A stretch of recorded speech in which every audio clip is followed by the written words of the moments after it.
മക്കാമച്ച് സ്ഫോടനം, സംജോത എക്സ്പ്രസ് സ്ഫോടനം, മലേഗാവ് സ്ഫോടനം, അജ്മീർ സ്ഫോടനം, ഗോവ സ്ഫോടനം, ഡൽഹി സ്ഫോടനം. കുപ്രസിദ്ധങ്ങളായ ഈ സ്ഫോടനങ്ങളെല്ലാം സംഘടിപ്പിച്ചത് ആരായിരുന്നു എന്ന് അന്ന് തന്നെ സൂക്ഷ്മദൃക്കൾ വിശദീകരിച്ചു. ഞാൻ ഇന്നും ഓർക്കുന്നുണ്ട്. മക്കാമച്ച് സ്ഫോടനത്തിന്റെ റിപ്പോർട്ട് മലയാളത്തിൽ ശ്രദ്ധേയമായി പത്രം റിപ്പോർട്ട് ചെയ്യുമ്പോൾ അവിടെ വീണുകിടന്ന ഒരു താടിയെക്കുറിച്ച് പരാമർശമുണ്ടായി. അഥവാ കൃത്രിമമായ താടി വീണുകിടന്നതിനെ കുറിച്ച് പരാമർശമുണ്ടായി, സൂചനകളുണ്ടായി. പക്ഷേ ഇന്ത്യൻ മുജാഹിദീൻ, ലക്ഷണെ തൊയ്യബ, ഇങ്ങനെ പല പേരുകളും പറഞ്ഞ് മുസ്ലിം ചെറുപ്പക്കാരെ കൂട്ടത്തോടെ പിടിച്ചുപോയിക്കൊണ്ടേയിരുന്നു. പിന്നീട് ഒരു മുസ്ലിം ചെറുപ്പക്കാരൻ്റെ അസാധാരണമായ സ്നേഹപൂർവമായ പെരുമാറ്റത്തിൽ ആകൃഷ്ടനായ സ്വാമി അസിമാനന്ദയാണ് കുറ്റം ഏറ്റു പറഞ്ഞുകൊണ്ട്, ഒരു പക്ഷെ ഓർക്കുന്നുണ്ടാവും, ജയിലിൽ അദ്ദേഹത്തിന്റെ കൂട്ടുകാരനായ മുസ്ലിം ചെറുപ്പക്കാരുണ്ടായി. വിദ്യാസമ്പന്നല്ല, സാധാരണക്കാരനായ ചെറുപ്പക്കാരായി. ആ ചെറുപ്പക്കാരന്റെ സേവനത്തിൽ ആകൃഷ്ടനായ അസിമാനന്ദ ഒരിക്കൽ ചോദിച്ചു, താങ്കൾ എന്താണ് ഈ ജയിലകപ്പെടാൻ കാരണം? അദ്ദേഹം പറഞ്ഞു, ഞാൻ നിരപരാധിയാണ്, മക്കാമച്ച് സ്ഫോടനത്തിലെ പ്രതിയായാണ് ഞാൻ ഇവിടെ കൊണ്ടുവരപ്പെട്ടത് എന്ന് അദ്ദേഹം പറഞ്ഞു. ഇത് അസിമാനന്ദനെ അത്യധികം അസ്വസ്ഥപ്പെട്ടു. അങ്ങനെയാണ് സ്വാമി അസിമാനന്ദ തെറ്റേറ്റു പറയുകയും അവസാനം ന്യായാധിപന്റെ മുമ്പിൽ വരെ മാപ്പുസാക്ഷിയായി തന്റെ കുറ്റം ഏറ്റുപറയുകയും ചെയ്തു. ആ സ്ഫോടനങ്ങളൊക്കെ സംഘടിപ്പിച്ച ആരായിരുന്നു? കേണൽ പുരോഹിത്, സ്വാമി അസിമാനന്ദ, പട്നാ സിംഗ് ഠാക്കൂർ തുടങ്ങിയ പ്രഗത്ഭരായ തീവ്ര ഹിന്ദുത്വ വർഗീയത ഉച്ചവെടുത്തമായിരുന്നു സ്ഫോടനങ്ങളെല്ലാം സംഘടിപ്പിക്കുന്നു. പക്ഷേ അറസ്റ്റ് ചെയ്യപ്പെടുന്നത്രയ്ക്കും നിരപരാധരായ മുസ്ലിം ചെറുപ്പക്കാരായി.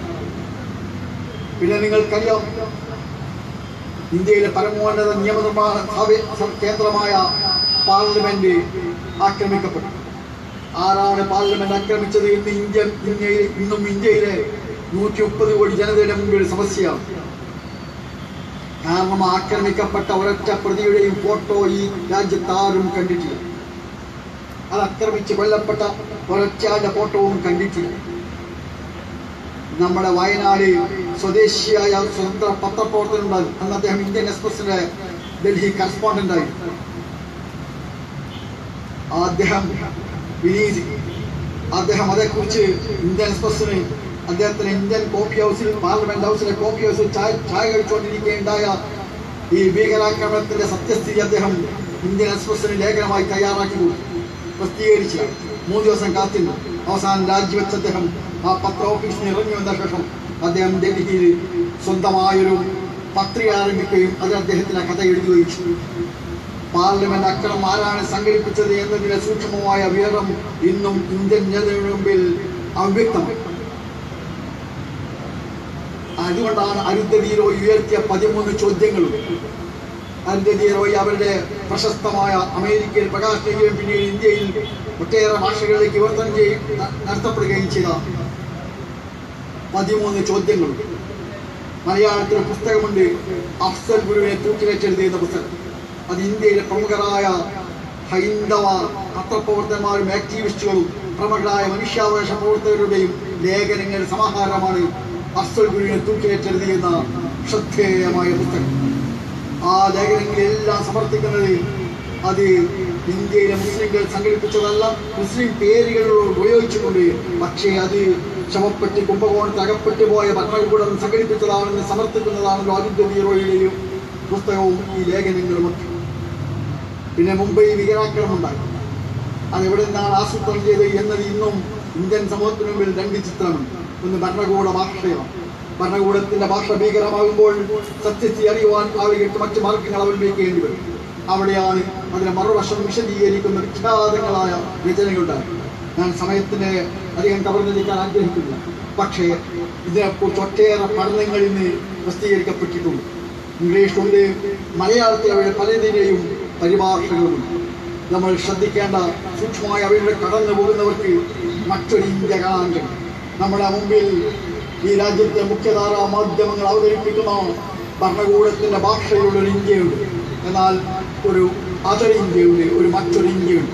ആ മറ്റൊരു ഇന്ത്യയെക്കുറിച്ച് മനസ്സിലാക്കണമെങ്കിൽ ഇന്ത്യയിലെ പ്രഗത്ഭരായ ആക്ടിവിസ്റ്റുകളും മനുഷ്യാവകാശ പ്രവർത്തകരും ഇന്ത്യയിലെ വലിയ പൗരാവകാശ പ്രവർത്തകരും ജനാധിപത്യവാദികളും ശ്രദ്ധേയരായ ചില പത്രപ്രവർത്തകരുമൊക്കെ എഴുതിയ മറുവശങ്ങൾ കൂടിയാണ്.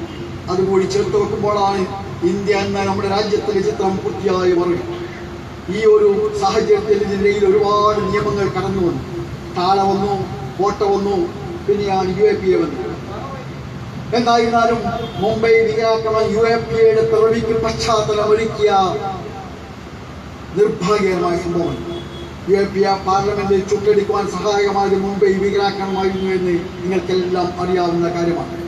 UAPA ആണ് ഇപ്പോൾ ഇന്ത്യയിലെ ഏറ്റവും വലിയ ഭീഷണി. കാരണം പക്ഷെ അതിനേക്കാൾ ഭീകരമായ നിയമം വരുമെന്നാണ് കേൾക്കപ്പെടുന്നത്. ഏതായിരുന്നാലും ഒരു കാര്യം ഉറപ്പാണ്, ഒരു ലോകത്ത് മനുഷ്യൻ അടിസ്ഥാനപരമായി നിരപരാധിയാണ്. കുറ്റം തെളിയിക്കപ്പെടുന്നവരെ നിരപരാധിയാണ്. പക്ഷേ UAPA അനുസരിച്ച് ഒരാളുടെ മേൽ കുറ്റം ചാർത്തപ്പെട്ടാൽ താൻ കുറ്റവാളിയല്ല എന്ന് സമർത്ഥിക്കേണ്ട ബാധ്യത പ്രതിക്കാണ് ഇരക്കാം. എന്താണ് UAPAയും അതുപോലെ കിരാത നിയമത്തിന്റെ പ്രത്യേകത എന്ന് വെച്ചാൽ, കാരണം കാണിക്കാതെ അറസ്റ്റ് ചെയ്യാം.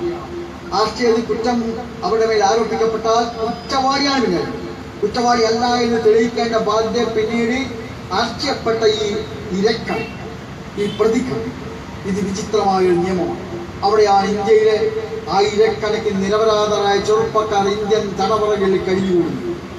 വ്യക്തിപരമായി എൻ്റെ ഒരുപാട് ദുരന്താനുഭവങ്ങളും പലരുമായും പലപ്പോഴും അവരുടെ വേദനകൾ പങ്കിട്ടെടുക്കേണ്ടി വന്നിട്ടുണ്ട്. ഞാൻ ഒരൊറ്റ ഉദാഹരണം നിങ്ങളോട് പറയാം. സക്കരിയ എന്ന ചെറുപ്പക്കാർ, സക്കരിയ നിങ്ങൾ പക്ഷെ കേട്ടിരിക്കും, പരപ്പനങ്ങാടി സ്വദേശിയായ സക്കരിയ എന്ന ചെറുപ്പക്കാർ. സക്കരിയ BCom ഫസ്റ്റ് ഇയർ പഠിക്കുകയാണ്, അനാഥ കുട്ടിയാണ്, പാപ്പ ഉണ്ടായില്ല. അവൻ BCom ഫസ്റ്റ് ഇയർ പഠിക്കുമ്പോൾ അവൻ്റെ ഉമ്മയെ സഹായിക്കാൻ വേണ്ടി ഒഴിവ് ദിവസം തിരുവിലെ ഒരു മൊബൈൽ കടയിൽ അവൻ പോയി നിൽക്കുമായിരുന്നു. തിരുവിലെ മൊബൈൽ കടയിൽ അവൻ ചെന്ന് നിൽക്കും. അവിടെ നിന്ന് കിട്ടുന്ന പൈസ ഉമ്മാക്ക് കൊണ്ടുപോയി കൊടുക്കും. ഒരു ദിവസം അവൻ അവിടെ നിന്ന് കർണാടക പോലീസ് പിടിച്ചുകൊണ്ടു. അറസ്റ്റ് ചെയ്ത വിവരം പോലും ഉമ്മ എന്നറിയുന്നില്ല. പിറ്റേന്നാണ് ഉമ്മ അവനെ പിടിച്ചു കൊണ്ടുപോയി വിവരം അറിയുന്നത്. ഉമ്മ മുട്ടാത്ത വാതിലുകളിൽ പള്ളി കമ്മിറ്റി പ്രസിഡന്റിനെ സമീപിച്ചു, പഞ്ചായത്ത് പ്രസിഡന്റ് സമീപിച്ചു, സ്ഥലം MLA സമീപിച്ചു. എല്ലാവരും പറഞ്ഞു ഇത് ഭീകരവാദ കേസാണ്, മിണ്ടാൻ പറ്റില്ല, അനങ്ങാൻ പറ്റില്ല. അതൊരു ഇന്ത്യയിൽ സൃഷ്ടിക്കപ്പെട്ട ഒരു സാഹചര്യമുണ്ട്. ഇവിടെ പല ആളുകൾ ആത്മാഭിമാനമില്ലാത്ത, ആത്മീയത അനുഭവിക്കുന്ന, അപകർഷബോധ തനിപ്പെട്ട ഭീരുക്കളായ പലരും കണ്ണൂരിലെ ഒരു ഉമ്മ എൻ്റെ മകൻ്റെ മയ്യത്ത് കാണണ്ട എന്ന് പറഞ്ഞപ്പോൾ അത് ധീരദേശാഭിമാനമായി വാഴ്ത്തുകയുണ്ടായി. ധീരദേശാഭിമാനത്തിൻ്റെതല്ല, ഭീതിക്കകപ്പെട്ടു പോയ ഫാഷിസത്തിന്റെ അപ്രതിരോധ്യമായ കടന്ന കയറ്റത്തിൽ ഭീതിക്കടിപ്പെട്ടു പോയ, സ്വന്തം അരക്ഷിതബോധം അനുഭവിക്കുന്ന, ആത്മവിശ്വാസമില്ലാത്ത ഒരു അടിമ സമാനമായ അവസ്ഥയിൽ അകപ്പെട്ടു പോയ നിസ്സഹായായ ഒരു ഉമ്മയുടെ വേദനയാണ്. ഒരു ഉമ്മ സ്വന്തം മകന്റെ മയ്യത്ത് കാണുന്നില്ല എന്ന് പറയുന്ന ഒരു സാഹചര്യത്തിൽ ഞാൻ ഉമ്മയെക്കുറിച്ച് ഒരുപാട് പുസ്തകം വായിച്ചു. വിക്ടർ ഹ്യൂഗോയുടെ പാവങ്ങൾ വായിച്ചാൽ നിങ്ങൾ ചിലങ്ങൾ വായിച്ചു. വിക്ടർ ഹ്യൂഗോയുടെ പാവങ്ങളുടെ ഒരു ഉമ്മ, പന്തീൻ എന്നൊരു ഉമ്മ, എൻ്റെ ബഹുമാനായ പട്ടത്താൻ വായിച്ചാൽ ആ പന്തീൻ എന്ന ഉമ്മ സ്വന്തം മകൾ സ്വസത്തിനെ പോറ്റി വളർത്താൻ വേണ്ടി 10 ഫ്രാങ്കിന് തലമുടി വിളിച്ചു വെച്ച അമ്മയാണ്. മതിയാവാതെ വന്നപ്പോൾ 40 ഫ്രാങ്കിന് സ്വന്തം പല്ലുകൾ പറിച്ചു വിട്ട അമ്മയുടെ കഥയാണ്. നിങ്ങൾ ബഷീറിന്റെ ഉമ്മയെക്കുറിച്ച് വായിച്ചു. നാട് വിട്ടുപോയ ബഷീർ 8-9 കൊല്ലത്തിന് ശേഷം വീട്ടിൽ തിരിച്ചെത്തുമ്പോൾ ഉമ്മ പറയുന്നു, മോനെ നിന്റെ ചോറുണ്ട് അവിടെ ആ പഴക്കിൻ്റെ അടുത്ത്. ബഷീർ ചോദിച്ചു, ഉമ്മയെ ഞാൻ ഇന്ന് വരുമെന്ന് ആരാണ് നിങ്ങളോട് പറഞ്ഞത്? ഉമ്മ പറഞ്ഞു, മോനെ നീ നാട് വിട്ടുപോയ ശേഷം എല്ലാ രാത്രിയും ഈ രാത്രി നീ വരുമെന്ന പ്രതീക്ഷയോടെ നിനക്കുള്ള ഊണ് ഞാൻ വിളമ്പി വെക്കുമായിരുന്നു. പിറ്റേന്ന് നിന്നെ കാണാതെ നിരാശയാകുമ്പോൾ ഞാൻ ആ ഭക്ഷണം എൻ്റെ അന്നത്തെ ആഹാരമാക്കി മാറ്റും. 9 കൊല്ലം സ്വന്തം മകന് വേണ്ടി ഊണ് വിളമ്പി വെച്ച് കാത്തിരുന്നൊരു ഉമ്മയുണ്ടല്ലോ, അതാണ് ഉമ്മായത്. മലയാളത്തിൽ ജീവിച്ചിരിക്കുന്ന ശ്രദ്ധേയനായ കലാകൃത്താണ് പത്മനാഭൻ ഒരിക്കൽ പൊട്ടിക്കരഞ്ഞ കഥയുണ്ട്. അത് അദ്ദേഹത്തിന്റെ ഉമ്മയുടെ അസാധാരണമായ ത്യാഗത്തിന്റെ അനുഭവിച്ചറിഞ്ഞപ്പോൾ ഉണ്ടായ കരച്ചിലായി. ധിക്കാരത്തിന് കാരണമായി വിശേഷിപ്പിക്കപ്പെടുന്ന പത്മനാഭൻ അങ്ങനെയാണ് പൊട്ടിക്കരയേണ്ടത്. അതാണ് ഉമ്മ. ആ ഉമ്മ സ്വന്തം മകന്റെ മയ്യത്തെ കാണേണ്ടതില്ല എന്ന് പറയേണ്ടി വരുന്ന, ഇന്നും ഞാൻ പറയുന്നു, ആ ഉമ്മയുടെ മകന്റെ FIR ഇന്നുമില്ല. അവരുടെ കബർ എവിടെയെന്ന് ഇന്ത്യൻ ജനതയ്ക്ക് ഇന്നും അറിയില്ല. അവർ മരിച്ചോ എന്നറിയില്ല, എവിടെ വെച്ച് മരിച്ചു എന്നറിയില്ല. മരിച്ചൊരാൾക്കുണ്ടാവുമല്ലോ കുറ്റപത്രം, ആ കുറ്റപത്രം ഇന്നുമില്ല. ഇതൊക്കെ ഇന്ത്യ എന്ന നമ്മുടെ രാജ്യത്ത് നടക്കുന്ന സംഭവങ്ങളാണ്. നിങ്ങൾക്ക് ഇതൊക്കെയും പ്രശ്നം എന്താണെന്ന് ചോദിച്ചാൽ നിങ്ങൾ തെറ്റിദ്ധരിക്കേണ്ടതില്ല, ഇതൊക്കെ ഇവിടെ നടക്കുന്നു. അതേ സാഹചര്യത്തിലായിരുന്നു എൻ്റെ പ്രിയപ്പെട്ട സക്കരിയ എന്ന എൻ്റെ പ്രിയപ്പെട്ട അനാഥനായ എൻ്റെ കൊച്ചനുജന്റെ ദൈന്യത ആരംഭിക്കുന്ന അവിടെ വെച്ചായിരുന്നു. അവൻ ജയിലകപ്പെട്ടു. ജയിലാണെന്ന് ആരും അറിഞ്ഞില്ല. മൂന്നാമത്തെ കൊല്ലം എൻ്റെ പ്രിയപ്പെട്ട സഹപ്രവർത്തകർ അബ്ദുൽ നാസർ മൈദനെ കാണാൻ വേണ്ടി പോയപ്പോൾ ഒരു വീൽ ചെയറിലിങ്ങനെ മാനേജർ എഴുതിക്കൊണ്ടിരുന്നു. മാനേജന് ചോദിച്ചു, മോനെ മക്കളെ ഈ കുട്ടി ആരാണ് നിങ്ങൾക്കറിയാമോ? അറിയില്ല. മാനേജന് പറഞ്ഞു, ഇത് പരപ്പനങ്ങാടിയിലെ അനാഥനായ സക്കരിയയാണ്. 3 കൊല്ലമായി ഇവിടെ ജീവിക്കുന്നു, കഴിയുന്നു. ഇന്നോളം ഒരു വക്കീലിനെ വെച്ചിട്ടില്ല, ഒരാൾ പോലും അവരുടെ അന്വേഷിച്ച് വന്നിട്ടില്ല. സ്വാഭാവികമായും അത് നമുക്ക് താങ്ങാവുന്ന അപ്പുറമായിരുന്നു അവർ. അങ്ങനെയാണ് ദിശ എന്ന സ്വതന്ത്ര പത്രപ്രവർത്തകർ സക്കരിയയുടെ വീട്ടിലേക്ക് അവരുടെ ഉമ്മയുടെയും നാട്ടിലേക്ക് അയച്ചുകൊണ്ട് ആ റിപ്പോർട്ട് മലയാളത്തിലെ ശ്രദ്ധേയമായ ഒരു പത്രത്തിൽ 3 ദിവസമായി വരികയും അതേ തുടർന്ന് അവിടെ ആക്ഷൻ കമ്മിറ്റി ഉണ്ടാക്കുകയും. അങ്ങനെയാണ് സക്കരിയയുടെ കഥ കേരളം. ഇതൊരു സക്കരിയല്ല, ഒരുപാട് സക്കരിയമായി ഒരാൾ മാത്രമാണ് ഈ സക്കരിയ. ഇത് ഇന്ത്യയിലെ ഒരു അനുഭവം. അപ്പോൾ അതിനുശേഷം നിങ്ങൾക്കറിയാവുന്ന പോലെ ഇപ്പോൾ ഇതൊക്കെ മോഡി അധികാരത്തിൽ വരുന്നതിന് മുമ്പ് സംഭവിച്ചു. ഞങ്ങൾ മോഡി അധികാരത്തിൽ വന്ന ശേഷം അല്ല. മോഡി ഇപ്പോൾ ഉപയോഗിക്കുന്ന എല്ലാ നിയമങ്ങളും അത് ഏറ്റവും ക്രൂരമായി UAPA പോലും ഉണ്ടാക്കിയത് മോഡിക്ക് മുമ്പാണ്. മോഡിയെല്ലാം ഉപയോഗിക്കുകയാണ് ചെയ്തത്.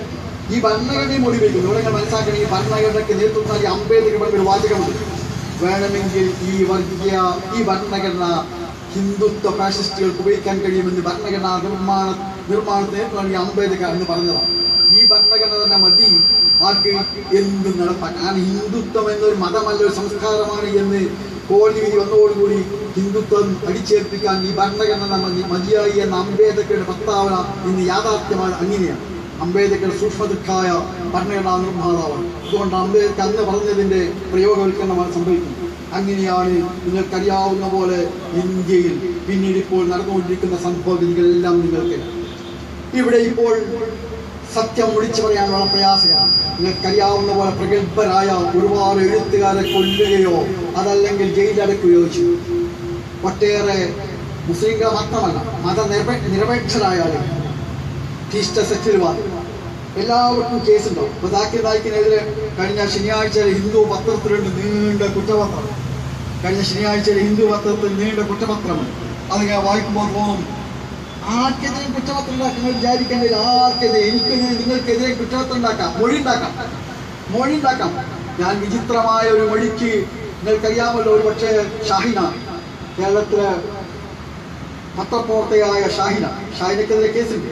ഷാഹിന ഒരു മൊഴിയുടെ കള്ളത്തരം പുറത്തുള്ളതാണ് ഷാഹിനക്കെതിരെ കേസിലാകാൻ. എന്താണെന്ന് വെച്ചാൽ അബ്ദുൽ നാസർ മൈദിനി പോലീസ് സംരക്ഷണത്തിലായിരിക്കെ കൊടകിൽ പോയി ഇഞ്ചിക്കൃഷി ചെയ്യാൻ പോയി എന്നത് അവിടെ കണ്ടു എന്ന് പറഞ്ഞ 2 ആൾ കൃത്രിമ സാക്ഷിയെ, ആ കൃത്രിമ സാക്ഷിയുടെ കള്ളത്തരം വ്യക്തമാക്കിയതാണ് ഷാഹിന. UAPA അനുസരിച്ച് കേസിന് വിധേയമായത് എന്നും അറിയാവുന്ന കാര്യം. അപ്പൊ സാക്ഷി ആർക്കുണ്ടോ, ആർക്കെതിരെ മൊഴി കിട്ടാൻ ഒരു പ്രയാസമില്ല. അറസ്റ്റുള്ള ആളുകളെ കൊണ്ട് എന്ത് മൊഴിയും കിട്ടും. ഞാനൊരു വിശദമായ മൊഴിയുടെ വേണമെങ്കിൽ പറയാം. അത് ജമാഅത്തെ ഇസ്ലാമി കഴിഞ്ഞ ദിവസം എറണാകുളത്ത് വെച്ച് നടത്തിയ ഒരു സമ്മേളനത്തിലേക്ക് ട്രക്ക് അടിച്ചു കയറ്റാൻ വേണ്ടി ശ്രമിച്ചു എന്ന്. ഈ കനകമലയിൽ വെച്ച് അറസ്റ്റ് ചെയ്യപ്പെട്ട കുട്ടികളുടെ പേരിൽ ചാർജ് ഷീറ്റ് ഒന്നതാണ്.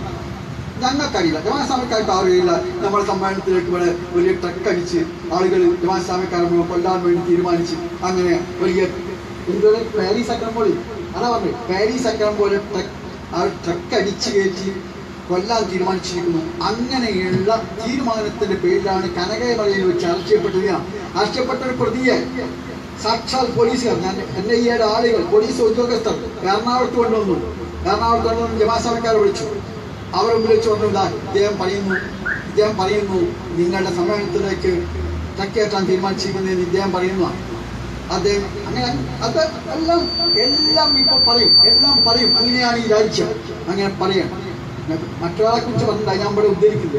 എനിക്ക് മറ്റൊരാളെ കുറിച്ച് പറഞ്ഞതായി പോലീസ് ഓഫീസർ ബഹുമാന്യനായ കുഞ്ഞാലിക്കുട്ടി സാഹിബുമായി നടത്തിയ സംഭാഷണത്തിൽ അദ്ദേഹം പറഞ്ഞിരുന്നു. അത് കുഞ്ഞാലിക്കുട്ടി സാഹിബ് ഞാനുമായ ഒരു സംഭാഷണത്തിൽ പങ്കുവച്ചതാണ്. കേരളത്തിൽ വളരെ അറിയപ്പെടുന്ന വ്യക്തിയെക്കുറിച്ചാണ് ഇതേ ആരോപണം തന്നെ കനകമലയിൽ പിടികൂടപ്പെട്ടവർ അദ്ദേഹത്തിന് തെളിവെടുത്തിരുന്നത് എന്ന് പറഞ്ഞ് ഇതേ ഒരു സംഭവവുമായി ബന്ധപ്പെട്ടു. ഇങ്ങനെയാണ് എല്ലാ മൊഴികളും ഉണ്ടാക്കുക. അതിൽ മൊഴികൾ ഉണ്ടാക്കുന്ന സംഭവം ഇതാണ് യഥാർത്ഥത്തിൽ ഇവിടെ നടന്നുകൊണ്ടിരിക്കുന്നത്. അതിൻ്റെ ഭാഗമാണിപ്പോൾ മനുഷ്യാവകാശങ്ങൾക്ക് വേണ്ടി, പൗരാവകാശങ്ങൾക്ക് വേണ്ടി, സ്വാതന്ത്ര്യത്തിന് വേണ്ടിയൊക്കെ സംസാരിച്ചുകൊണ്ടിരിക്കുമ്പോൾ അവരെല്ലാവരെയും പ്രതിസ്ഥാനത്ത് വെക്കുന്നത് അങ്ങനെ.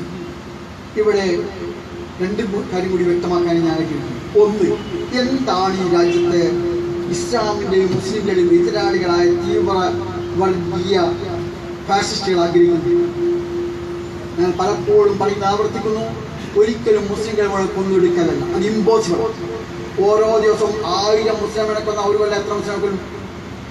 ഓരോ ദിവസവും 1000 മുസ്ലിമെ കൊല്ല ഇന്നത്തെ ഇൻഫർമേഷൻ ടെക്നോളജിയുടെ കാലത്ത്, ഈ സോഷ്യൽ നെറ്റിന്റെ ഒരു കാലത്ത്, ലോകം ഗ്രാമമായി മാറിയ ഗ്ലോബൽ വില്ലേജിന്റെ കാലത്ത് ഒരിക്കലും പോസിബിൾ അല്ല, സാധ്യമല്ല. ഓരോ ദിവസം 1000 മുസ്ലിം, ഓരോ ദിവസം 1000 മുസ്ലിങ്ങളെ കൊന്നാൽ പോലും 3,65,000 ആളുകളെ കൊല്ലാമുള്ളൂ. അല്ലെങ്കിൽ 34 ലക്ഷത്തി കഴിഞ്ഞാലെന്തെന്ന് വിചാരിക്കുക. എന്തായാലും അപ്പോഴേക്ക് നമ്മുടെ സ്ത്രീകൾ എത്ര ആളവരെ കൊല്ലുമ്പോൾ ശ്രമിക്കും? ഒന്നൊരിക്കൽ ലക്ഷ്യമല്ല. ലക്ഷ്യം വളരെ വ്യക്തമാണ്. ലക്ഷ്യം മുസ്ലിം സമൂഹത്തെ ഭയപ്പെടുത്തുക, പേടി രേഖപ്പെടുത്തുക, ആശങ്ക രേഖപ്പെടുത്തുക, ആത്മീയ രേഖപ്പെടുത്തുക, അപകർഷോധം രേഖപ്പെടുത്തുക, മൗനികളാക്കി മാറ്റുക. ഫാഷിസം എപ്പോഴും ആഗ്രഹിക്കുന്നത് ഭീതി വളർത്തി മൗനികളാക്കി മാറ്റുക, ഭീതി വളർത്തി മൗനികളാക്കി മാറ്റുക. അവിടെയാണ് ഞാൻ വിശ്വസിക്കുന്നത് ചെറുതെങ്കിലുമുള്ള ചില ദൗത്യ നിർവഹണം നമുക്കുണ്ട്. അത് സത്യത്തെ വിളിച്ചു പറയുകയായിരുന്നു. മർദ്ദകനായ ഭരണാധികാരികൾ സത്യത്തിന് വെളിപ്പെടുത്തലുകൾ ഒരു ദൗത്യമാണ്. തിരുമേനി പറഞ്ഞിരിക്കുന്നതോ ചില സന്ദർഭങ്ങളിലെങ്കിലും മൗനം പൈശാചികമാണ്. ഈ ഫാഷിസത്തിന്റെ കാലത്ത് എല്ലാവരെയും മൗനികളാക്കി മാറ്റാൻ, എല്ലാവരെയും ഭയവിഹ്വരാക്കി മാറ്റാൻ, എല്ലാവരെയും നിശബ്ദരാക്കി മാറ്റാൻ ശ്രമിക്കുമ്പോൾ മൗനത്തിന്റെ വഞ്ചനം, മൗനത്തിന്റെ ലംഘനം ഒരു മഹത്തായ ജിഹാദ്, ഒരു മഹത്തായ കൃത്യമാണ്. ഒരു ജനാധിപത്യ സംവിധാനത്തിൽ പൗരാവകാശങ്ങളും മനുഷ്യാവകാശങ്ങളും ഭരണഘടന ഊന്നിപ്പറഞ്ഞ രാജ്യത്ത് അവയ്ക്ക് വേണ്ടി നിലകൊള്ളുക എന്നത് ഈ ചരിത്ര സന്ധിയിലെ ധർമ്മനിർവഹണമാണ്. അതുകൊണ്ട് ആ ചരിത്ര സന്ധിയിൽ നമ്മൾ ഒരിക്കലും മൗലികളാവരുത്, വീരുക്കളാവരുത്. അവിടെ നമ്മെ സംബന്ധിച്ചിടത്തോളം കേരളത്തിലെ മൂന്ന് കൊലപാതകങ്ങളുണ്ട്. യാസിറിന്റെ ഫൈസലിന്റെ അവസാനം കാസർകോട്ട്. ആ ഘട്ടത്തിലൊക്കെയും കേരളീയ സമൂഹത്തോട് അവർ ഉയർന്ന ശാന്തിയും സമാധാനം മുസ്ലിം സമുദായം അതവർ പുലർത്തേണ്ടത്. അതേസമയം ഒരിക്കലും അവർ ഭയത്തിനാവരുത്. മൗനമുണ്ട്. മൗനം ചരിത്രത്തിൽ മൗനത്തിന് 2 നിയോഗമുണ്ട്. ഒന്ന്, മഹാമനീഷികളുടെ പിറവിക്ക് പശ്ചാത്തലം ഒരുക്കി അർത്ഥപൂർണമായ മൗനമായി. നിങ്ങൾക്കറിയാം, വിശുദ്ധ ഖുർആനും ബൈബിളും പറയുന്ന സക്കരിയ അലൈഹിസ്സലാമയുടെ മൗനമുണ്ട്. അത് ഓമനപുത്രന്റെ പിറവിക്ക് പശ്ചാത്തലം ഒരുക്കിയ സാഹചര്യത്തിന്റെ മൗനമാണ്. മറിയം ബീവിയുടെ അർത്ഥപൂർണമായ മൗനമുണ്ട്. ശ്രീബുദ്ധന്റെ മൗനത്തെക്കുറിച്ച്, ബോധിവൃക്ഷച്ചോട്ടിലെ മൗനത്തെക്കുറിച്ച് ഭാരതീയ ഗ്രന്ഥങ്ങൾ പറയുന്നു. ഒരുപക്ഷെ പ്രവാചകനായ മുഹമ്മദ് മുസ്തഫ സ്വലത്തിന് പോലും ഏകാന്ത ധ്യാനത്തിന്റെ മൗന സാന്നിധ്യത്തിൽ ദിവസന്ദേശം ഏറ്റുവാങ്ങിയതിന് മനോഹരമായ ആവിഷ്കാരം ഇക്ബാൽ നടത്തിയിട്ടുണ്ട്, അല്ലാമ ഇക്ബാൽ നടത്തിയിട്ടുണ്ട്. അങ്ങനെയൊക്കെയുള്ള മൗനമുണ്ട്, അർത്ഥപൂർണമായ മൗനമായും. പക്ഷെ ഇന്ന് മൗനമുണ്ട്. ഇന്ന് കേരളത്തെ പോലെയുള്ള രാജ്യത്ത് പോലും മതനിരപേക്ഷരായ ആളുകൾ പോലും മൗനികളായി മാറുകയാണ്. ഇവിടെ മുസ്ലിം സമൂഹത്തോട് എങ്ങനെയാണ് ഈ ചരിത്രത്തെ ഈ പ്രതിസന്ധി നേരിടുന്ന ചോദ്യത്തിന് മൗനം കൊണ്ടല്ല, ഇത് നേരിടേണ്ടത് മൗനത്തിന്റെ വ്യഞ്ജനം കൊണ്ടാണ്. മൗനം സത്യത്തെ വിളിച്ചവരോടായിരിക്കും. ഇവിടെ പ്രബോധകന്മാർ വെല്ലുവിളികൾ നേടി. പ്രബോധകന്മാർ വളരെ സ്വാഭാവികമായി എന്തുകൊണ്ട് ജാക്കിർ നായിക്കിനെതിരെ എന്തുകൊണ്ട് നടപടിയുണ്ട്? നിങ്ങൾക്കറിയാം, ആ ഘട്ടത്തിൽ ഞാൻ അതേക്കുറിച്ച് എഴുതിയ ലേഖനവും അതുപോലെ തന്നെ ഞാൻ പ്രതിദാനം ചെയ്യുന്ന ദിനപത്രത്തിൽ എഴുതിയ മുഖപ്രസംഗവും എടുത്തു പണിച്ച ഒറ്റക്കാരുണ്ട്. അത് ലോകത്തിലെ ഏറ്റവും ശ്രദ്ധേയനായ പ്രബോധകനാണ് അദ്ദേഹം. കിങ് ഫൈസൽ അവാർഡ് നേടിയ വ്യക്തിയാണ് അദ്ദേഹം. അദ്ദേഹത്തെ മൗനിയാക്കി മാറ്റിയാൽ ഇന്ത്യയിൽ പിന്നെ അദ്ദേഹത്തെ നിശബ്ദമാക്കി മാറ്റിയാൽ എല്ലാവരും നിശബ്ദരായിക്കൊള്ളുമെന്നതാണ് അതിൻ്റെ ഫലം. അതുകൊണ്ടാണ് അക്കാര്യങ്ങളിൽ ഓരോ സന്ദർഭങ്ങളും നടക്കുന്ന നിശബ്ദരാക്കുക, മൗനികളാക്കുക, ഭയപ്പെടുത്തുക, ഇച്ഛാവണി നൽകുക. ചരിത്രത്തിൽ 2 ഉദാഹരണമുണ്ട്. ഒന്ന്, ചരിത്രത്തിന്റെ സുവർണഘട്ടത്തിൽ ഒരു മുസ്ലിം പട്ടാളക്കാരൻ ടൈഗ്രീസ് നദിയുടെ 12 ചെറുപ്പക്കാരെ കയറിൽ വലിച്ചു കൊണ്ടുവന്ന ചരിത്രത്തിലെ വിസ്മയകരമായ സംഭവം. രണ്ടാമത്തെ, താർത്താരിക അധിനിവേശ ഘട്ടത്തിൽ പേടിച്ചെന്ന മുസ്ലിം ചെറുപ്പക്കാരന്റെ ദൈന്യമായ കഥയുണ്ട്. താർത്താരി യുവാവ് മുസ്ലിം ചെറുപ്പക്കാരൻ നീക്കളാറ് നിന്നു, കിടന്നു, കണ്ണിവിടുവോ കണ്ണിവി, ഇതിനെ ഞാൻ കൊല്ലും, ഞാൻ വാഴെടുത്ത് വെച്ച് വാഴന്റെ വീട്ടാണ്, കണ്ണു തുറന്നാൽ എഴുന്നേറ്റ് പോയാൽ നന്നായി വരുന്നതോ. ആ താത്താരി യുവാവ് വീട്ടിൽ പോയി വാഴെടുത്ത് വരുന്നവരെ മുസ്ലിം ചെറുപ്പക്കാരൻ കണ്ണിമ്പി കടന്നു എന്നതാണ് ചരിത്രത്തിന്റെ ദുരന്തകഥ. അത് ഭീതിക്കകപ്പെട്ടു പോയ ജനതയുടെ നിസ്സഹായം, ഇന്ത്യയിൽ നിസ്സഹായം ഉണ്ടാകാൻ പറ്റും. ഈ രാജ്യത്തെ മുസ്ലിം സമുദായം, ഈ നാട്ടിൽ പിറന്ന് വളർന്നവർ, ഈ രാജ്യത്തിന്റെ ഭരണഘടന അവർക്ക് അവകാശങ്ങൾ നൽകി. സ്വാതന്ത്ര്യത്തിലെ സ്വച്ഛസുന്ദരമായി ശ്വസിച്ചുകൊണ്ടാണ് അവർ കടന്നത്. അതുകൊണ്ട് അവർ ധീരനായി മാറി. ഒന്നുകൂടി മനസ്സിലാക്കും. ചിലപ്പോഴെങ്കിലും ചോദിക്കാറുണ്ട്, ചരിത്രത്തിൽ ഇങ്ങനെയാണോ വിജയിച്ചത്? ചരിത്രത്തിൽ ഇങ്ങനെയാണോ വിജയം? ഞാൻ പറയുന്നു, ചരിത്രത്തിൽ രണ്ട് വായന, ഒന്ന് ഖുർആനികമായ വായന, മറ്റൊന്ന് ഭൗതികമായ വായന. ഭൗതികമായ വായനയിൽ ചിലപ്പോൾ നമുക്ക് പേടി തോന്നിയേക്കാം, ഭീതി തോന്നിയേക്കാം, ആശങ്ക തോന്നിയേക്കാം, നിരാശ തോന്നിയേക്കാം. അത് ചരിത്രത്തിൻ്റെ ഭൗതിക വ്യാഖ്യാനവും ഭൗതികമായ വായനയും ഖുർആനികമായ വായനയും. ആ വായന ആരംഭിക്കുന്നത് ഹാബീലിൽ നിന്നും ഹാബീലിൽ നിന്നുമാണ്. നിങ്ങൾ എപ്പോഴെങ്കിലും ആലോചിച്ച് നോക്കിയിട്ടുണ്ടോ എന്തുകൊണ്ട് ദാഹാർത്ഥമായ ഭൂമിയിൽ ആദ്യമായി ചിന്തിയ ചോര ഒരു കുറ്റവാളിയുടെ പാപത്തിന് ചോര ആയില്ല? എന്തുകൊണ്ട് ഒരു പുണ്യവാളന്റെ വിശുദ്ധ രക്തമായി? ഈ ചോദ്യം നമ്മൾ ഉയർത്തേണ്ട ചോദ്യമാണ്. ദാഹാർത്ഥമായ ഭൂമിക്ക് ആദ്യമായി വേണ്ടിയിരുന്നത് ഒരു കുറ്റവാളിയുടെ പാപത്തിന്റെ ചോരയല്ല, ഒരു പുണ്യവാളന്റെ വിശുദ്ധ രക്തമായി. ചരിത്രത്തിൽ ആവർത്തിക്കപ്പെട്ടേക്കാവുന്ന സംഭവങ്ങൾ തുടക്കമായിരുന്നു. നിരപരാധിയായ യൂസുഫ് അലൈഹി ഇസ്ലാമായിരുന്നു കാരാഗ്രഹത്തിൽ കിടക്കേണ്ടിയിരുന്നത്. ഏതൊരു ചെറുപ്പക്കാരനും പാപത്തിന്റെ പടുകുഴിയിൽ വീണേക്കാവുന്ന പ്രതികൂലമായ സാഹചര്യത്തിൽ പരിശുദ്ധി പുലർത്തിയ യൂസുഫ് അലൈഹി ഇസ്ലാം കാരാഗ്രഹത്തിൽ 9 കൊല്ലം. അദ്ദേഹത്തെ തടവിലേക്ക് അയച്ച പെണ്ണ് പ്രഭുവിന്റെ കൊട്ടാരത്തിലെ പട്ടണത്തിൽ സുഖമായി കഴിയുമ്പോൾ ഇതെന്ത് വിധി എന്ന ചോദ്യം ഉയർന്നുപോയി. പ്രിയമുള്ളവരെ, ചരിത്രത്തിന് രണ്ട് വഴികളുണ്ട്. ഒരു വഴി ഖുർആനിലൂടെ വായിക്കാൻ കഴിയും. അവിടെ നിങ്ങൾക്കൊരു വേണമെങ്കിൽ കാണാൻ കഴിയും. ഭൂമിയിൽ തന്നെ ചില അനുഭവങ്ങളുണ്ടാവും. ആ അനുഭവങ്ങളിൽ നമ്മൾ കാണാതിരുന്നുകൂടാ. ഇബ്രാഹിം നബി ഇസ്ലാമെ അഗ്നികുണ്ഡത്തിലേക്ക് എറിഞ്ഞപ്പോൾ നിങ്ങൾ ഒരു നിമിഷം നിങ്ങൾ അകക്കണ്ണ് തുറന്നുകൊണ്ട് ഇറാഖിലെ പട്ടണത്തിന്റെ മലമുകളിലേക്ക് നോക്കും. എന്തൊരു അഹങ്കാരത്തോടെ, ധിക്കാരത്തോടെ, ധാർഷ്ട്യതയോടാണ് നമ്മൾ നോക്കി നിൽക്കുന്നത്. ഇബ്രാഹിമിനെയും അദ്ദേഹം പ്രതിദാനം ചെയ്യുന്ന ആദർശത്തെ ഒരു വിചാരമാക്കാമെന്ന പ്രതീക്ഷയോടെ ധിക്കാരത്തോടെ നിർത്തിയിരിക്കുന്ന നിങ്ങൾ കാണാൻ. പക്ഷേ ഇബ്രാഹിം എന്ന പ്രഖ്യാപന ശേഷം മനസ്മിതായ അഗ്നികുണ്ഡത്തിൽ ഇറങ്ങി വരുമ്പോൾ, ഇബ്രാഹിം നബി ഇസ്ലാം ഇറങ്ങി വരുമ്പോൾ ലിബ്ബനായി വഷളനായി തലതാക്കി നിൽക്കുന്ന ഇങ്ങനായ നിങ്ങൾ കാണുവാൻ. ഒന്നുകൂടി നിങ്ങൾ ഓർത്തു നോക്കും. ആരായിരുന്നു ഹീറോയിന്റെ മുമ്പിൽ നമ്മൾ മോഡി? ആരുമല്ല, നമ്മുടെ അമേരിക്കയിലെ പ്രസിഡന്റുമാരുമല്ല. നമ്മൾ ആരായിരുന്നു?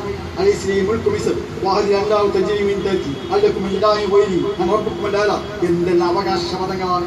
പക്ഷേ ആ ഹീറോയിന് വേണ്ടി മാരണക്കാർ മത്സരിക്കുന്നു. മറുഭാഗത്ത് ഏകനായി മൂസാ അലൈഹി ഇസ്ലാമയും മത്സരിച്ചു. പരാജയം മാരണക്കാർ. അപ്പോൾ അവർ പറയുന്നു, ആമന്നാ ബി റബ്ബിൽ ആലമീൻ റബ്ബി മൂസാ വ ഹാറൂൻ. ഇന്ത്യയിലും പാകിസ്ഥാനിലും ടീം കളിക്കാൻ. പാകിസ്ഥാന്റെ ടീം തോറ്റ പാകിസ്ഥാൻ ടീം ഇന്ത്യയുടെ കൂടെ ചേർന്നാൽ പിന്നെ പാകിസ്ഥാൻ പ്രധാനമന്ത്രിക്ക് രാജിക്കലാമാർക്കുണ്ടാവും. തിരിച്ചാണ് ഇന്ത്യ പ്രധാനമന്ത്രി അവസരങ്ങൾ നോക്കുന്നു. അപ്പോഴാണ് പറഞ്ഞത് വലിയ ഭീഷണി വിളിക്ക് പേരാണ്. എന്താ പറഞ്ഞത്? അല്ല ഒക്കത്തിയും ഐദ്യക്കും വാറ്റുകൾക്കും ഇനി ഖിലാഫിക്കും മജ്മായി കൈകാലികൾ ഒന്നിവെടുത്ത് ഞാൻ കുത്തി നിർത്തുന്ന കുരിശിത്തർക്കും. അപ്പോഴാണ് നമ്മൾ കുട്ടികൾ സമരം ചെയ്യുമ്പോൾ പറയില്ലേ, ഒരു ഞങ്ങൾക്ക് പുല്ലാണ്, പട്ടാൻ ഞങ്ങൾക്ക് പുല്ലാണ്. അതുപോലെയാണ് മാരണക്കാരൻ.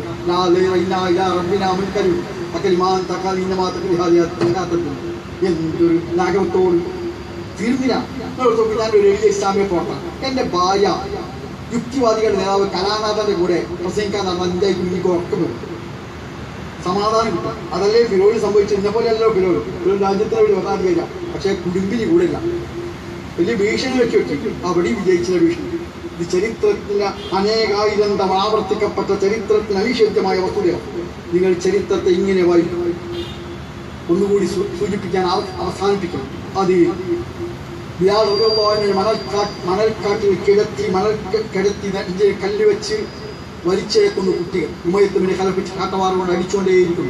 അടിച്ചടിച്ച് കഴിഞ്ഞ ഉമ്മയത്ത് അവസാനം ബിലാൽ റളിയല്ലാഹുവിനെ കാണിച്ചെന്ന് പറഞ്ഞ്, ബിലാലെ നോക്കൂ, എത്ര ആളാ നോക്കിപ്പിന്, ഞാൻ മാനം കെട്ടി ബിലാലെ, ഒരു ആവശ്യങ്ങളും മോമീൻ എന്ന് തള്ളി പറയുമെന്ന്. അപ്പോഴും മന്ദസ്മിതനായ ബിലാൽ റളിയല്ലാഹു എന്ന് പറയുന്നു, അല്ലാഹു അല്ലാഹ്. രണ്ട് അനുഭവം കൂടി നിങ്ങളുമായി പങ്കുവെക്കും.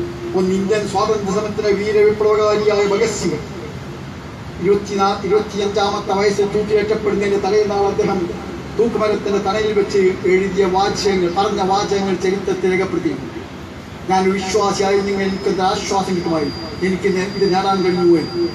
അതേ ബ്രിട്ടീഷ് ഗവൺമെന്റ് കീഴിൽ 24-ാമത്തെ വയസ്സിൽ വധിക്കപ്പെട്ട വക്കം അബ്ദുൽ ഖാദറിന്റെ വികാര നിർഭരമായ കത്ത് മലയാളത്തിലെ പാഠപുസ്തകങ്ങളിൽ എൻ്റെ പ്രിയപ്പെട്ട മക്കൾ പഠിക്കുന്നു. ഇത് വാര്യംകുന്നത്ത് കുഞ്ഞഹമ്മദിയുടെ ജീവിതവുമായി ബന്ധപ്പെട്ട സമയമില്ലാത്തവരെ പറയുന്നു. അതുകൊണ്ട് പ്രിയമുള്ളവരെ, ചരിത്രം നമുക്ക് ശക്തിയായി. ശുദ്രാനൊരു വാക്യമുണ്ട്, ഒരു പരാമർശം, ഒരു സൂക്തമുണ്ട്. അതെന്താണ്? യംസസ്കും കറുഹും ഫഖദ മസ്സൽ ഖൗമ കറുഹും മിസ്ലു വതിൽകൽ അയ്യാമു ദാവിലുഹാ ബൈനന്നാസ് വലിയഅലമല്ലാഹു അല്ലദീന ആമനൂ യത്തഖിദ മിൻകും ശുഹദാ. ജയാപജയങ്ങൾ മാറി മാറി വരും. വിശ്വാസികൾ വേർതിരിക്കപ്പെടാറുണ്ട്. യത്തഖിദ മിൻകും ശുഹദാ. നിങ്ങളിൽ നിന്ന് ചില രക്തപുഷ്പങ്ങൾ ഉണ്ടാകും, രക്തനക്ഷത്രങ്ങൾ ഉണ്ടാവും. നിങ്ങളിൽ നിന്ന് ചില രക്തപുഷ്പങ്ങൾ ഉണ്ടാവും, രക്തനക്ഷത്രങ്ങൾ ഉണ്ടാവും. അവർ ചരിത്രത്തിൽ പ്രകാശഗോപുരങ്ങളായി മാറി. എൻ്റെ പ്രിയമുള്ളവരെ, ഞാൻ ധൈര്യമായി നിങ്ങളോട് പറയുന്നു, ഒരിക്കലും വിജയികളുടെ ജയാരവങ്ങളല്ല, നൂറ്റാണ്ടുകളിലെ ജനകോടികൾക്ക് ആവേശവും പ്രചോദനവും കർമ്മത്തിനുള്ള ഇന്ധനവുമായി മാറാറുണ്ട്. പരാജയരുടെ വിശ്വാസങ്ങളും അട്ടഹാസങ്ങളും രോദനങ്ങളും ത്യാഗങ്ങളുമാണ് ചരിത്രത്തിൽ എന്നും നൂറ്റാണ്ടുകളിലെ ജനകോടികൾക്ക് പ്രചോദനവും ആവേശവും നൽകാറുണ്ട്. അതുകൊണ്ട് നമ്മൾ വീരുക്കളാവാതിരിക്കുക, ധീരരായി മാറുക. നമുക്ക് മൗനികളാവാതിരിക്കുക, സത്യത്തെ വിളിച്ചു പറയുന്നവരായി മാറുക. മറ്റൊന്ന് സൂചിപ്പിക്കുന്നു പ്രചാരണത്തെക്കുറിച്ച്. അത് ഞാൻ സൂചിപ്പിക്കുന്നു, ഇന്ത്യയിൽ 2001 മുതൽ 2015 കൂടി നടന്ന 15 കൊല്ലത്തെ ഭീകരാക്രമണങ്ങൾ സംഘടിപ്പിച്ചതാണ്. നമ്മൾ ആരും ആ കണക്ക് പറയേണ്ടതില്ല. US ഡിപ്പാർട്ട്മെന്റ് ഓഫ് ഹോംലാൻഡ് സെക്യൂരിറ്റിയും മാരിലാൻഡ് യൂണിവേഴ്സിറ്റിയും കൂടി നടത്തിയ പഠനം നിങ്ങൾക്ക് ഇപ്പോൾ തന്നെ യൂട്യൂബിൽ പോയാൽ നിങ്ങൾക്ക് കാണാൻ കഴിയും. നിങ്ങൾക്ക് ഇപ്പോൾ തന്നെ നിങ്ങൾക്ക് വേണമെങ്കിൽ കാണാൻ കഴിയും. എന്താണ് ആ പഠനം അനുസരിച്ച്? ഇന്ത്യയിൽ നടന്ന ഭീകരാക്രമണം, 15 കൊല്ലത്തെ ഭീകരാക്രമണങ്ങളെ ഓരോ ഭീകരാക്രമണവും ആരാണ് സംഘടിപ്പിച്ചതിന് സൂക്ഷ്മമായി രേഖപ്പെടുത്തിയ അതിൽ കൊല്ലപ്പെട്ട ആളുകളുടെ കണക്ക്, സംഘാടകരെ എല്ലാം വിശദീകരിക്കുന്ന വിശദമായ റിപ്പോർട്ടാണ് US ഡിപ്പാർട്ട്മെന്റ് ഓഫ് ഹോംലാൻഡ് സെക്യൂരിറ്റിയും മാരിലാൻഡ് യൂണിവേഴ്സിറ്റിയും കൂടി നടത്തിയ ഈ പഠന റിപ്പോർട്ട്. അതനുസരിച്ച് ഇന്ത്യയിൽ കഴിഞ്ഞ 15 കൊല്ലത്തകം നടന്ന ഭീകരാക്രമണങ്ങളിൽ 42% തീവ്ര ഇടതുപക്ഷം, 42% തീവ്ര ഇടതുപക്ഷം, 35% ഹിന്ദുത്വ ശക്തികൾ ഉൾപ്പെടെ പലവക, 22% വിഘടനവാദികൾ. മുസ്ലിംകളുടെ മേൽ ആരോപിക്കപ്പെട്ടത് 0.96, 1% താഴെ, 1% താഴെ. പക്ഷേ എന്നാലും നമ്മൾ പറയും നമ്മൾ ഭീകരവാദികൾ, തീവ്രവാദികൾ. എനിക്ക് എൻ്റെ പ്രിയപ്പെട്ട മതസംഘടന ഭാരവാഹികളോട് എപ്പോഴും പറയാനുള്ളത്, തീവ്രവാദത്തിനെതിരെ, ഭീകരവാദത്തിനെതിരെ എന്ന ക്യാമ്പയിൻ നിങ്ങൾ നിർത്തിവെക്കണം. നമ്മളാണ് തീവ്രവാദികളും ഭീകരവാദികളും തെറ്റിദ്ധരിപ്പിക്കാൻ, പൊതുസമൂഹത്തെ തെറ്റിദ്ധരിപ്പിക്കാൻ സഹായകമായി ഞങ്ങൾ തീവ്രവാദത്തിനെതിരാണ്, ഭീകരവാദത്തിനെതിരാണ്, വിഘടനവാദത്തിന് നിങ്ങൾ പറയണം. നിങ്ങൾ പറയാതെ തന്നെ നമ്മൾ പ്രതിദാനം ചെയ്യുന്ന ആദർശത്തെക്കുറിച്ച് സാമാന്യ ധാരണയുള്ള ഏതൊരാൾക്കും അഭിമാനത്തോടുകൂടി മനസ്സിലാക്കാൻ കഴിയുന്ന ഒരു കാര്യമാണ്. നമ്മൾ തീവ്രവാദികളല്ല, ഭീകരവാദികളല്ല എന്നിങ്ങനെ വിളിച്ചു പറയുമ്പോൾ എന്തോ ഇത് നമ്മൾ തെളിയിക്കാൻ ബാധ്യസ്ഥമായ ഏതോ അധസ്ഥിത, അടിമ, അടിയാള, തോഴ വർഗമാണ് നമ്മൾ എന്ന് നമ്മൾ സ്വയം സ്ഥാപിക്കാൻ ശ്രമിക്കാൻ പാടില്ല. അഭിമാനത്തോടെ നമുക്ക് പറയാം. നിങ്ങൾ ഓർത്തു നോക്കൂ, ഞാൻ ഒരു സ്വാമിജിയുടെ പ്രസംഗം കഴിഞ്ഞ ദിവസങ്ങളിൽ ധാരാളമായി സോഷ്യൽ മാധ്യമങ്ങളിൽ പ്രചരിക്കുകയാണ്. അത് ഖുർആനിലെ ചില ആയത്തുകളെ ഉദ്ധരിച്ചുകൊണ്ട് ഉന്നയിച്ച ചോദ്യത്തിനുള്ള മറുപടിയാണ്. മറുപടിയാണ്. സ്വാമിയുടെ പേര് പറയാം. ഞങ്ങൾക്ക് ഒന്നിച്ച് ഒരുപാട് പേര് പങ്കെടുത്ത എൻ്റെ കൂട്ടുകാരും കൂടിയാണ്. അതേസമയം അദ്ദേഹം നൽകാൻ മറുപടിയാണ്. സ്വാഭാവികമായും നിങ്ങൾ ഒരു നിമിഷം ഒട്ടു അദ്ദേഹം കേട്ട വളരെ നല്ല മാന്യമായ ഭാഷയിലെ സംഭവം പറയും. പക്ഷെ എന്താ വസ്തുത? ആ 1980 അവസാനത്താണ് 90 രാജ്യത്താണ് കൽക്കത്ത ഹൈക്കോടതിയിൽ ഖുർആൻ നിരോധിക്കണമെന്ന് ആവശ്യപ്പെട്ട് കേസ് കൊടുത്തു. ആ കേസ് കോടതിയാണ്. പിന്നീട് ഇന്ത്യയിലെ തീവ്ര ഹിന്ദുത്വ സംഘടനകൾ 23 ഖുർആൻ സൂക്തങ്ങൾ ഉദ്ധരിച്ചുകൊണ്ട് ഇന്ത്യയിലെ എല്ലാ ഭാഷയിലും ഖുർആൻ അക്രമത്തിന് പ്രേരണ നൽകുന്ന, അതുപോലെ കലാപങ്ങൾക്ക് പ്രേരണ നൽകുന്ന, ഇതര മതസ്ഥരെ കൊന്നൊടുക്കാൻ പ്രേരിപ്പിക്കുന്ന ഗ്രന്ഥമാണ് എന്ന് വാദിച്ചുകൊണ്ട് 23 ആയത്തുകൾ ഉദ്ധരിച്ച് ഏതാണ്ട് എല്ലാ ഭാഷകളിലും പുസ്തകം പുറത്തു. 2002 ഞാൻ അതിന് മറുപടി തയ്യാറാക്കി. അതാണ് ഖുർആന്റെ യുദ്ധ സമീപം. ഞാൻ സൂചിപ്പിക്കാതല്ല, മുസ്ലിങ്ങൾ ഖുർആൻ മനസ്സിലാക്കുന്ന ഒരു അബദ്ധം സംഭവിച്ചു. 14 നൂറ്റാണ്ട് മുസ്ലിങ്ങൾ 14 നൂറ്റാണ്ടായി മനസ്സിലാക്കുന്ന അബദ്ധമാണ്. അതുകൊണ്ടാണ് 14 നൂറ്റാണ്ട് മുസ്ലിങ്ങൾ ഭരിച്ച ഈജിപ്തിൽ ഇപ്പോൾ എത്ര ശതമാനം ക്രിസ്ത്യാനിയുണ്ട്? 9% ക്രിസ്ത്യാനി. എത്ര ചർച്ചുണ്ട്? 500 ചർച്ചുണ്ട്. ഐക്യരാഷ്ട്രസഭ സെക്രട്ടറിയായ ബുത്തുസ്വാലി ആരാ? ഈജിപ്തിലെ മന്ത്രിയായിരുന്ന കോപ്റ്റ് ക്രിസ്ത്യാനിയാണ് ബുത്തുസ്വാലി. സാക്ഷാൽ ഇറാഖിലെ സദ്ദാം ഹുസൈൻ്റെ അടുത്തനിയായി മന്ത്രിയുമായ താരിഖ് അസീസ് ക്രിസ്ത്യാനിയാണ്. യാക്കോബായ ചർച്ചിൽ ആസ്ഥാനം ഇപ്പോഴും ഇറാഖിൽ. സുറിയാനി ക്രിസ്ത്യാനികൾ സിറിയയിൽ. ലെബനോണിൽ 45% ക്രിസ്ത്യാനികളില്ല. ലെബനോണിൽ നിയമപരമായി പ്രധാനമന്ത്രി മുസ്ലിമാണെങ്കിൽ പ്രസിഡന്റ് ക്രിസ്ത്യാനികളില്ല. ഇതാണ് യഥാർത്ഥം. ലോകത്ത് ഇസ്രായേൽ കഴിച്ചാൽ ഏറ്റവും കൂടുതൽ ജൂതന്മാരുടെ രാജ്യമാണ്. ഏറ്റവും കൂടുതൽ ജൂതന്മാരുടെ രാജ്യം ഇറാനാണ്. 25,000 ജൂതന്മാർ. ലോകത്തിൽ 4 ധർമാശുപത്രികളെ ജൂതന്മാർ നടത്തുന്നത്, അതിലൊന്ന് ഇറാനിലാണ്. അവിടുത്തെ ജൂതന്മാർക്ക് പ്രത്യേക നിയോജക മണ്ഡലം. ഏതാണ്ട് എല്ലാ മുസ്ലിം നാടുകളുടെ അവസ്ഥയാണ്. ഇതര സംസ്കാര നാഗരികത നേരെയുള്ള ഇസ്ലാമിൽ നിലപാടുന്ന നോക്കും. ഈജിപ്തിലെ പെരുമടികൾ, നമ്മുടെ ഭാഷ മക്ബറയുണ്ട്. അത് ആരെ മക്ബറെ? മുഷ്രിക്കുകളുടെ മക്ബറ പോരാ, ഏകാധിപതികളായ മുഷ്രിക്കുകളുടെ മക്ബറ. എന്നിട്ടോ കഴിഞ്ഞ 14 നൂറ്റാണ്ട് കാലമായി നമ്മൾ ആരെങ്കിലും തകർത്തോ, നശിപ്പിച്ചോ? ഇല്ലെന്ന് മാത്രമല്ല, സംരക്ഷിച്ചില്ലേ? എപ്പോഴൊക്കെ കേൾക്കുന്നു അപ്പോഴൊക്കെ നമ്മൾ സംരക്ഷിച്ചു. അതുപോലെ തന്നെ താലിബാൻകാർ ബുദ്ധപ്രതിമ തകർത്തു, തെറ്റാ ചെയ്തു. പക്ഷേ തകർത്തതിന്റെ മറ്റൊരു വശം എന്താ? ഹിജറ 32ാമത്തെ വർഷം അഫ്ഗാനിസ്ഥാൻ ഇസ്ലാമിക രാഷ്ട്രത്തിന്റെ ഭാഗമായി മാറിയിട്ടുണ്ട്. കഴിഞ്ഞ 14 നൂറ്റാണ്ട് കാലമായി ആരാധിക്കാനാവില്ലാതെ പോലും ബാമിയാൻ പ്രതിമ സംരക്ഷിക്കാൻ മുസ്ലിം സമൂഹം ചെയ്തു. താലിബാൻകാരുടെ അവിവേകം ചരിത്രത്തിൽ കറുത്ത അധ്യായമായി എന്നും മുസ്ലിം സമൂഹത്തിന് വേണ്ടി നിലനിൽക്കുമെന്നതാണ് നിർഭാഗ്യകരമായ അവസ്ഥ. മുഹമ്മദ് മുസ്തഫ സ്വല്ലല്ലാഹു മദീന ചെല്ലുമ്പോൾ അവിടുത്തെ മുസ്ലിം ജനസംഖ്യത്തെ 10,000 ആളെ മദീനയുണ്ട്. അത് 3,500 ആളുകൾ മുശ്രിക്കുകൾ, ഏതാണ്ട് 3000-ഓളം ആളുകൾ ജൂതന്മാർ, 2000 ആളുകൾ ക്രിസ്ത്യാനികൾ, 1500 മുസ്ലിങ്ങൾ, 15%. അതായിരുന്നു യഥാർത്ഥത്തിലുള്ള അവസ്ഥ. ഇതായിരുന്നു യഥാർത്ഥത്തിലുള്ള അവസ്ഥ. അതുകൊണ്ട് ഞാൻ പറയുന്നു, ഇത് നമ്മെ സംബന്ധിച്ചിടത്തോളം ചരിത്രത്തെ നമ്മൾ നോക്കാറില്ല. ഇത് ഇസ്ലാമിന്റെ നിലപാട് അതാണ്. ഒരു പക്ഷേ ഒരു പക്ഷേ ലോകത്തെ ഏതെങ്കിലും ഒരു ഗ്രന്ഥം അന്യ മതസമൂഹങ്ങളുടെ ആരാധനാലയങ്ങൾ സംരക്ഷിക്കാൻ വേണ്ടി യുദ്ധം ചെയ്യാൻ പറഞ്ഞാൽ നിങ്ങൾ കാണാൻ കഴിയും. മക്കയിൽ യുദ്ധം നിശ്ചിതമായി, മദീനയുടെ യുദ്ധം അനുവദിച്ച് ഹിജറ 2-ാം കൊല്ലത്താണ്. എന്തിനാ യുദ്ധം അനുവദിച്ച്? യുദ്ധം അനുവദിച്ച കാരണങ്ങളിൽ ഒന്ന്